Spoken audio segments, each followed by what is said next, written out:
আসসালামু আলাইকুম বন্ধুরা, কেমন আছো সবাই? আশা করি ভালো আছো। আজকে সকাল সকাল চলে এসেছি তোমাদের সঙ্গে আবার একটা রান্নার ভিডিও শেয়ার করতে। আজকে আমাদের বাড়িতে কিন্তু অনেক রকম সবজি রান্না হয়েছিল, তার মধ্যে আমি তোমাদের সঙ্গে একটা ভিডিও শেয়ার করছি। আমার আব্বু এখানে বেগুন কেটেছে, আর বেগুনের বোটাগুলোকেও খুব সুন্দর করে কেটেছে।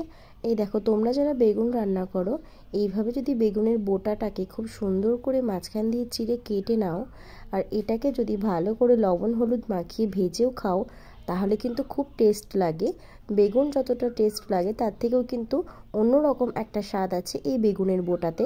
ছোটোবেলায় যখন আমি এটা খেতে চাইতাম না, তো আমার আব্বু বলতো যে এটা নাকি মাছের কালিয়া, সেভাবেই বলে বলে আমাকে ভুলিয়ে খাওয়াতো, আর তারপর থেকে আমার অভ্যাস হয়ে গেছে।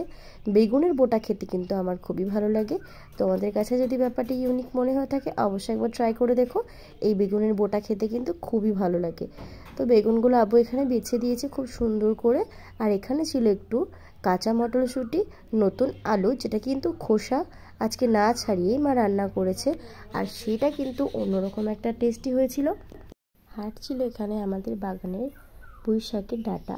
এই সব কিছু কিন্তু একসঙ্গে দারুণভাবে রান্না হবে কলাই ডালের বড়ি দিয়ে। তো চলো বন্ধুরা, বেশি না বকে রান্নাটা শুরু করে যাক। এবারে এখানে দেখছো রুই মাছ আছে, রুই মাছের দাগাগুলোকে মা খুব সুন্দর করে লবণ ও হলুদ মাখিয়ে নিয়েছে। আর এখানে কিন্তু বেগুনের জন্য মা শুধু মাছের পেটি দুটো আর লেজাটাই রেখেছে, খুব সুন্দর করে ভেজে নিতে হবে। এই দেখো, মাছটা মা এখানে ভাজছিল, তার মধ্যে আমার আব্বু এসে আবার পাহাড় চালিয়ে দিয়েছে। তো মাছটাকে কিন্তু এইভাবেই উল্টে পাল্টে খুব সুন্দর করে ভেজে নিতে হবে, আর তারপরে শুরু হয়ে যাবে রান্নাটা। মাছের তেলের মধ্যে চলে যাচ্ছে কাঁচা লঙ্কা, আর এখানে একটু পেঁয়াজ কুচি মা দিয়ে দিয়েছে। তারপরে কিন্তু সবার প্রথমে কেটে রাখা নতুন আলু, মটরশুঁটি আর এই যে পুঁই শাকের ডাঁটাটা আছে সেটা কিন্তু দিয়ে দিতে হবে। হালকা লবণ দিয়ে ভালো করে নাড়াচাড়া করে কিছুক্ষণ ধরে এটাকে ভাজতে হবে।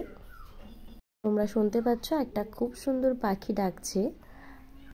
আমি পাখিটার ডাক শোনার জন্য আরও একটু জানলা সাইডের দিকে আসলাম, তোমাদের সঙ্গে ভিডিওটা শেয়ার করব আর ওই পাখিটার ডাকটা শুনবো।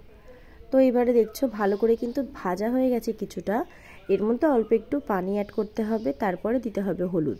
হলুদটা দেওয়ার আগে সবসময় পানিটা কেন দিই সেটা তোমাদেরকে আগেই বলেছি, কারণ হলুদ কিন্তু শুধুমাত্রই রান্নার রঙের জন্য নয়, হলুদ কিন্তু আলাদা একটা মশলা হিসাবে ব্যবহার করা হয়, যেটা কিন্তু তরকারিতে আরও একটা স্বাদ নিয়ে আসে। আর এটা যদি একটু পুড়ে যায় তাহলে কিন্তু একটু তেতো হয়ে গেলে তরকারিটা খেতে ভালো লাগবে না। সেই জন্য তোমরা যারা রান্না করার সময় আগে থেকে হলুদটা দিয়ে দাও, এই ভুলটা কখনোই করবে না। সবার আগে একটু পানি দেবে, অল্প করে পানি দেওয়ার পরে তারপরে যদি হলুদটা দাও সেটা কিন্তু অন্যরকম একটা টেস্ট হবে। এরপরে আমার এখানে যে বাটা মশলাটা ছিল, একটু সর্ষে বাটা, কাঁচা লঙ্কা বাটা, সেটা কিন্তু মা দিয়ে দিয়েছে। দিয়ে ভালো করে নাড়াচাড়া করে আবারও একটু পানি দিয়ে দিয়েছে। এইবারে যখন উপর থেকে পুরোপুরিভাবে ঝোলটা ফুটে আসবে, এই যে লাস্ট কেটে রাখা বেগুনটা ছিল আর মাছের কালিয়া মানে বেগুনের বোটা, এই সব কিছু কিন্তু একসঙ্গে দিয়ে দিতে হবে। আর ওদিকে মা আগে থেকেই কলাই ডালের বড়িগুলো কিন্তু খুব সুন্দর করে ছ্যাঁকা তেলে লাল লাল করে ভেজে নিয়েছিল, এই সব কিছু ঝোলের উপরে দিতে হবে। এরপরে পুরোপুরিভাবে ফুটে আসলে ভালো রকমভাবে ঝোলটা যখন বড়িটা পুরোপুরিভাবে টেনে নেবে, তারপরে কিছুক্ষণ রাখার পরে একদম পুরো তরকারিটা যখন পুরো মাখা মাখা হয়ে যাবে তখনই নামিয়ে নিতে হবে। তো বন্ধুরা, তোমরা যারা এখনও পর্যন্ত এখনও এইভাবে রান্না করোনি অবশ্যই একবার ট্রাই করে দেখো রান্নাটা, আশা করি ভালো লাগবে। তো আজকের ভিডিওটা এই পর্যন্তই। ভিডিওতে কিন্তু লাইক করতে একদম ভুলবে না, আর সাবস্ক্রাইব করে চ্যানেলটিতে অবশ্যই আমার পাশে থাকো নিত্য নতুন রান্নার ভিডিও পাওয়ার জন্য। আজকের ভিডিওটা এই পর্যন্তই, আবারও আসবো কালকে তোমাদের সঙ্গে নতুন কোনো ভিডিও নিয়ে। সবাই ভালো থেকো, সুস্থ থেকো, খোদা হাফিজ।